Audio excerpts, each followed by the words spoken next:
স্বরাষ্ট্রমন্ত্রী পদত্যাগ করা উচিত। যথোপযুক্ত দৃষ্টান্তমূলক শাস্তি অন্যরা পাইতো, আজকে লামি স্যার এ পর্যন্ত আমাদের কেস আসতো না। কোনো মানুষ যদি সুস্থ মস্তিষ্ক থাকে সে দর্শন করে না।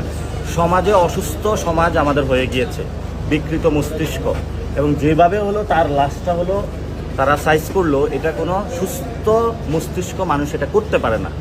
এবং এটার সাথে তাদের দেখা গেছে ফ্যামিলির পাশের ফ্ল্যাটের মানুষও হলো জড়িত। এটা হলো আমাদের নৈতিকতার শিক্ষা থেকে শুরু করে যদি এটা আমরা ডেভেলপ করতে পারি, শক্তিশালী বিচার হয়, তাহলে এটা হবে। যেমন দর্শনের যেই বিচারটা, এটা নিয়েও কনক্রিট পজিশনে সরকার এখন আসে না। আমরা প্রপোজাল করেছিলাম যে 90 দিনের মধ্যে এটা দ্রুত গতিতে বিচার প্রক্রিয়া নিয়ে যেতে হবে, সরকার কিন্তু সেটা করে নাই।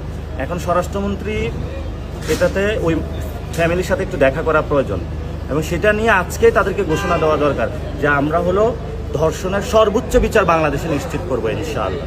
বিচার হয় না তো বাংলাদেশ, ওসমান হাদিবের বিচার হয় নাই, জিয়াউর রহমানের বিচার হয় নাই, খালেদা জিয়াকে এত বছর বন্দি করে রাখছে ওইটার বিচার হয় নাই।